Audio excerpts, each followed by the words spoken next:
El doctor Ackerman es endocrinólogo afiliado a Baptist Health y es especialista en reproducción. Así que hoy vamos a hablar de un tema que es de mucha importancia, es el síndrome de ovario poliquístico, también conocido por sus siglas en inglés PCOS, le dicen PCOS. Es común y afecta a tantas como 1 de cada 15 mujeres, así que hoy vamos a entender un poquitico más acerca de este tema. Doctor, ¿por qué usted no nos explica qué es el síndrome de ovario poliquístico? Bueno, un síndrome es un conjunto de síntomas, o sea que la mujer tiene que tener ausencia de menstruación o menstruaciones muy aisladas. Si decimos que normalmente se presentan cada 28 o 30 días, en el caso del ovario poliquístico pueden estar presentes cada 35, 40, 60 días o inclusive venir 1 o 2 veces al año o menos que eso. Pero no es eso el único síntoma del ovario poliquístico. También si se examina a la paciente, en el sonograma, en el ultrasonido, se van a ver los pequeños quistes de un tamaño muy chico que están presentes en los ovarios. Esos son los 2 síntomas o los 2 hallazgos más comunes de este síndrome. Doctor Ackerman, ¿a qué edad comienza a manifestarse este síndrome? En una adolescente de 13, 14, 15 años ya podemos ver los primeros síntomas. O sea que cuando hay menstruaciones irregulares en una chiquita, en una teenager, no tenemos que pensar que eso es automáticamente normal. Potencialmente hay que hacer una evaluación para estar seguro de que no lo está presentando a esta edad. Aunque en general es más común que en una mujer joven, en los 20 años, a esa edad es que cuando más comúnmente lo empieza a presentar. Uh-huh. ¿Y hay alguna causa que se pueda asociar a este síndrome? El problema original está en los ovarios, pero hay distintas teorías acerca de desbalances hormonales que ocurren en el medio ambiente del ovario en sí, de los ovarios, pero no hay estrictamente una causa que uno pueda identificar. Hay distintas teorías con respecto a la sensibilidad de la insulina, vamos a hablar de eso en un par de minutos, distintos niveles elevados de la hormona masculina, que todas mujeres tienen, la testosterona, pero que puede estar más elevada en el síndrome de ovario poliquístico. ¿Y la historia familiar, la genética, juega un papel en este síndrome? Sí, es importante. Uno ve que si vemos para el costado, o sea, la paciente o la mujer, la muchacha, y que tenga hermanas, o la mamá, yéndonos en una ruta ascendente, vamos a encontrar de que sí hay una tendencia, pero no es un hallazgo hereditario que uno ha identificado un gen, como otras enfermedades como la fibrosis quística o distrofias musculares, que es algo puntual que va a causar el síndrome de ovario poliquístico, sino que hay una serie de genes no totalmente identificados y también el medio ambiente puede causar algún problema de este tipo. Doctor Ackerman, el tema de el síndrome de ovario poliquístico, ¿está asociado de alguna manera a los cambios de estado de ánimo de una persona y la depresión que puede sufrir una mujer?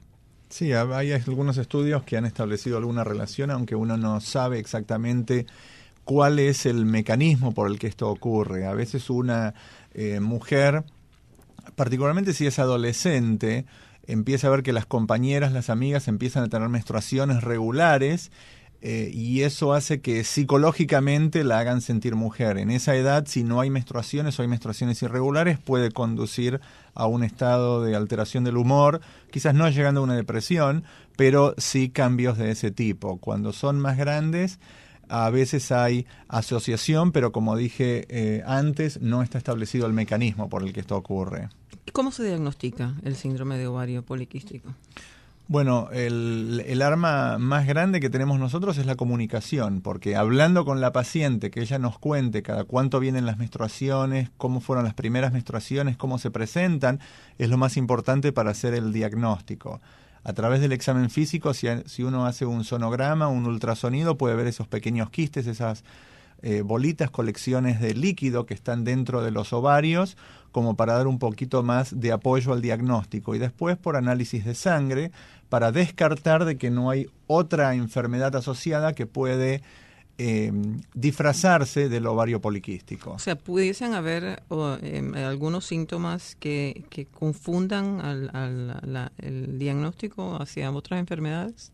Sí, son los mismos síntomas que están presentes en el ovario poliquístico o en otras enfermedades. Por ejemplo, puede haber problema de la glándula tiroides, esa glándula que controla todo el metabolismo del cuerpo, que está en el cuello de todos los seres humanos. Cuando funciona demasiado, o principalmente cuando funciona poco, puede hacer simular a lo que sea un síndrome de ovario poliquístico por las menstruaciones irregulares. Otra glándula que está en el cerebro, la pituitaria, que produce una hormona que se llama prolactina, que normalmente se utiliza para producir leche en el periodo de lactancia. Cuando está elevada fuera de ese periodo, en una mujer puede producir menstruaciones irregulares o inclusive la ausencia de menstruación, y entonces esto imitar lo que fuera un síndrome de ovario poliquístico. Uh-huh. Doctora Ackerman, ¿por qué no nos habla un poco más acerca de los diferentes tipos de medicamentos o procedimientos que se utilizan hoy en día para contrarrestar el síndrome de ovario poliquístico?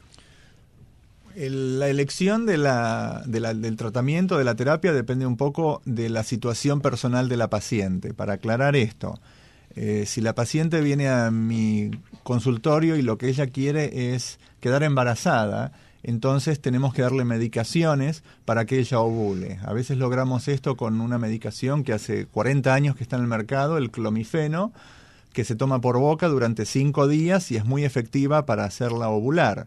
A veces también para hacer ovular se utilizan medicaciones que normalmente habían sido liberadas al mercado para pacientes que tienen diabetes, pero como mencioné antes, los problemas de la resistencia a la insulina que pueden estar presentes en el ovario mismo hacen que una respuesta positiva a este tipo de medicaciones, como el Glucofag o el Metformin, sea la elección del tratamiento. También se le puede indicar que baje de peso si es que hay un exceso de peso, porque la disminución del peso hace una modificación interna de las hormonas que los ovarios responden de una manera adecuada.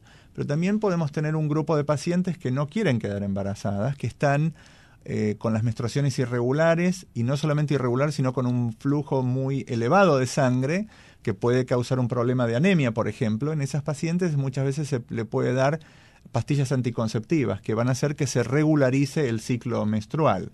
También potencialmente hay tratamientos quirúrgicos que en el pasado eran más promocionados, pero actualmente con el armamento de medicaciones que uno tiene no son tan efectivos. Se hacía una laparoscopía y se hacían unos pequeños agujeritos en los ovarios para que de esa manera disminuya la concentración de hormonas masculinas en los ovarios y subsecuentemente la paciente pueda volver a tener las menstruaciones regulares. Doctor Ackerman, antes de concluir, que quería una vez más aclarar para las señoras que nos han estado escuchando, usted lo mencionó, pero para rectificarlo, ¿es posible que una persona, una mujer, quede embarazada aun cuando ha sido diagnosticada de ovario poliquístico? Absolutamente sí.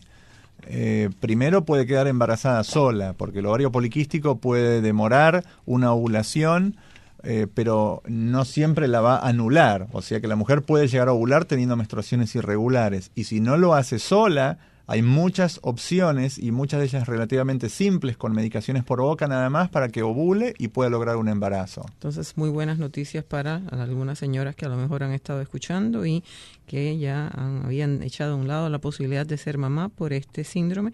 El doctor Fernando Ackerman nos ha aclarado y agradecemos su participación en el programa en el día de hoy. Como siempre, es muy instructivo cuando el doctor Ackerman nos acompaña. Gracias por estar con nosotros en el día de hoy, doctor. Muchísimas gracias, es un placer estar contigo.